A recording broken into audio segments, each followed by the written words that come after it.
प्रिय भाइयों और बहनों, आज हम नीति वचन की पुस्तक के 12वें अध्याय से पहले से 14वें वचन तक परमेश्वर का संदेश सुनने जा रहे हैं। जीवन में हर कोई सफलता, शांति और आशीष चाहता है, लेकिन बहुत कम लोग यह समझते हैं कि आशीष का द्वार सुधार से होकर ही गुजरता है। यह अध्याय दो प्रकार के मनुष्यों की तुलना करता है। एक जो सुधार को स्वीकार करता है, सत्य बोलता है और धर्म पर चलता है, और दूसरा जो कपट, आलस्य और झूठ से अपना जीवन चलाता है। जब हम ताड़ना या सुधार को स्वीकार करते हैं, हम केवल अपनी गलती नहीं मानते, बल्कि परमेश्वर के हाथों में अपनी आत्मा को गड़ने देते हैं, और वही क्षण हमारे जीवन का मोड़ बन जाता है। प्रभु चाहता है कि हम पहले प्रकार के मनुष्य हों, ऐसे लोग जो उसके वचन से चलते हैं और जिनकी जड़ें धर्म में गहरी हैं। तो तैयार हो जाइए, क्योंकि आज का वचन आपको आत्मिक रूप से बदल देगा और सिखाएगा कि कैसे सुधार को अपनाकर आप अपने जीवन में सच्ची आशीष पा सकते हैं। आज हम इन वचनों को 4 भागों में देखेंगे। पहला भाग, सुधार और विनम्रता, वचन 1 से 3। जो शिक्षा पाने से प्रीति रखता है वह ज्ञान से प्रीति रखता है, परंतु जो डांट से बैर रखता वह पशु के समान मूर्ख है। भले मनुष्य से तो यहोवा प्रसन्न होता है, परंतु बुरी युक्ति करने वाले को वह दोषी ठहराता है। कोई मनुष्य दुष्टता के कारण स्थिर नहीं होता, परंतु धर्मियों की जड़ उखड़ने की नहीं। यह वचन हमें याद दिलाता है कि सच्ची बुद्धि सिर्फ किताबों से नहीं आती, वह आती है अनुशासन और सुधार को स्वीकार करने से। जब परमेश्वर हमें किसी परिस्थिति में सुधार देता है, वह हमें दंड देने नहीं बल्कि गढ़ने के लिए देता है। जैसे सोने को आग में तपाया जाता है, वैसे ही हमारी आत्मा सुधार से चमकती है। जो व्यक्ति ईमानदार और धर्मी चाल चलता है, वह प्रभु को प्रसन्न करता है। मीका 6:8 कहता है, न्याय करना, दया से प्रेम रखना और अपने परमेश्वर के साथ नम्रता पूर्वक चलना, यही भलाई है। वचन 3 में एक गहरी बात है। अधर्म का पेड़ भले ही जल्दी बढ़े, पर उसकी जड़ उथली होती है। धर्मी का जीवन धीमा दिख सकता है, लेकिन उसकी जड़ें गहरी होती हैं, अर्थात उसका चरित्र और विश्वास परमेश्वर में दृढ़ है, और जब आंधी आती है वही पेड़ खड़ा रहता है। यीशु ने भी कहा, जो मेरी बातों को सुनकर उन पर चलता है, वह उस बुद्धिमान मनुष्य के समान है जिसने अपना घर चट्टान पर बनाया है। मत्ती 7:24। तो प्रियो, अगर कोई हमें सुधारता है तो हमें नम्र होकर सीखना चाहिए। हमारा उद्देश्य मनुष्यों को प्रसन्न करना नहीं, बल्कि यहोवा को प्रसन्न करना होना चाहिए। देखते हैं दूसरा भाग, वाणी और व्यवहार, वचन 5, 6 और 13। धर्मियों की कल्पनाएं न्याय ही की होती हैं, परंतु दुष्टों की युक्तियां छल की हैं। दुष्टों की बातचीत हत्या करने के लिए घात लगाने के समान होता है, परंतु सीधे लोग अपने मुंह की बात के द्वारा छुड़ाने वाले होते हैं। बुरा मनुष्य अपने दुर्वचनों के कारण फंदे में फंसता है, परंतु धर्मी संकट के से निकास पाता है। धर्मी व्यक्ति की सोच न्याय और भलाई की ओर होती है, लेकिन दुष्ट केवल स्वार्थ और छल से प्रेरित होता है। अपने विचारों को परमेश्वर के वचन के अनुरूप बनाना बुद्धि का मूल है। हमारे शब्द हमारे जीवन को दिशा देते हैं। कई बार लोग सोचते हैं कि शब्द केवल हवा में उड़ जाते हैं, लेकिन यीशु ने कहा, मनुष्य अपने शब्दों से धर्मी ठहराया जाएगा और शब्दों से ही दोषी। मत्ती 12:37।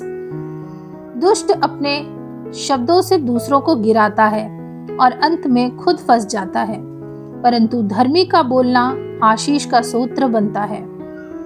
आप जो बोलते हैं वही बोते हैं। आपके शब्द भविष्य की फसल हैं, इसलिए अपने होठों से जीवन, प्रोत्साहन और सत्य बोलें। वाणी को संयमित रखना, यही स्पिरिचुअल मैच्योरिटी है। बढ़ते हैं तीसरे भाग की ओर, परिश्रम और धर्मी जीवन का प्रतिफल। वचन 9 से 12।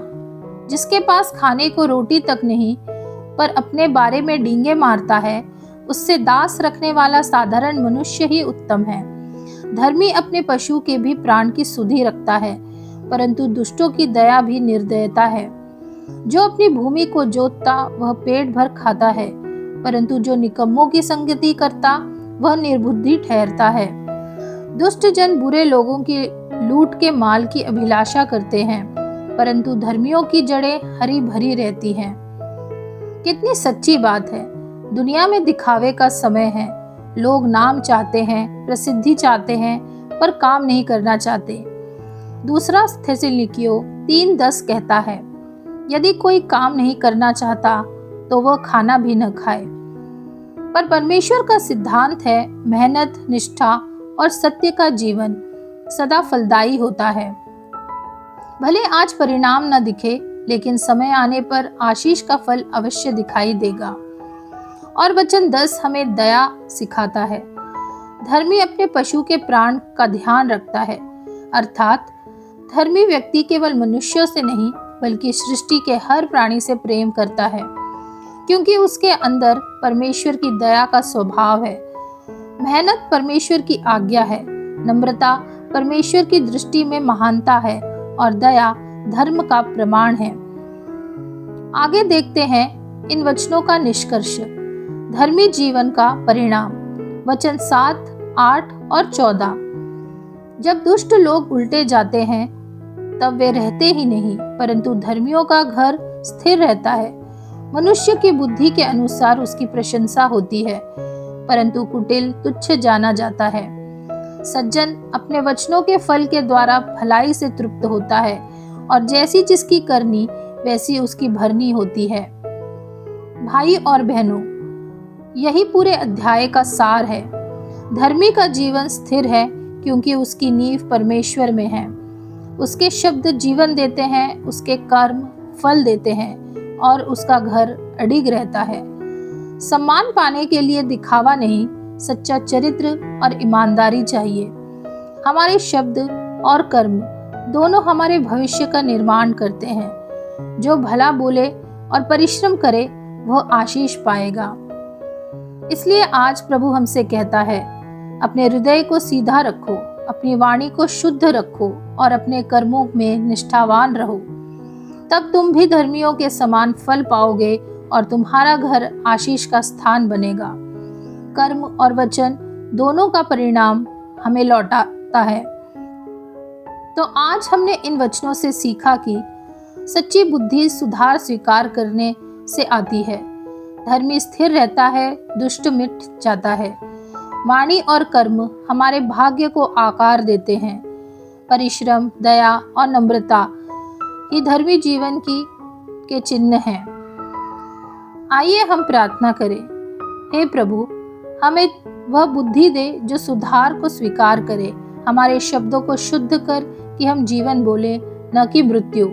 हमारे हाथों को आशीष दे कि हम परिश्रम से तेरे राज्य के लिए कार्य करें। हमें ऐसा धर्मी जीवन दे जिसकी जड़ें तेरे वचन में गहरी हों। यीशु मसीह के नाम में आमीन। यदि यह संदेश आपको आशीष दे तो याद रखें, परमेश्वर का वचन केवल सुनने के लिए नहीं बल्कि चलने के लिए है। हर दिन इन वचनों को अपने जीवन में उतारें और आप देखेंगे कि आपका जीवन, परिवार और काम सब कुछ आशीषित होगा। यहोवा का भय ही ज्ञान का मूल है। अगर अपने इन वचनों से आशीष पाई है तो कृपया इसे लाइक और शेयर करें। और अभी तक अगर आपने हमारे चैनल को सब्सक्राइब नहीं किया है तो कृपया इसे सब्सक्राइब करें ताकि आप ऐसे ही वचनों से सीखते रहें। प्रभु आपको आशीष दे।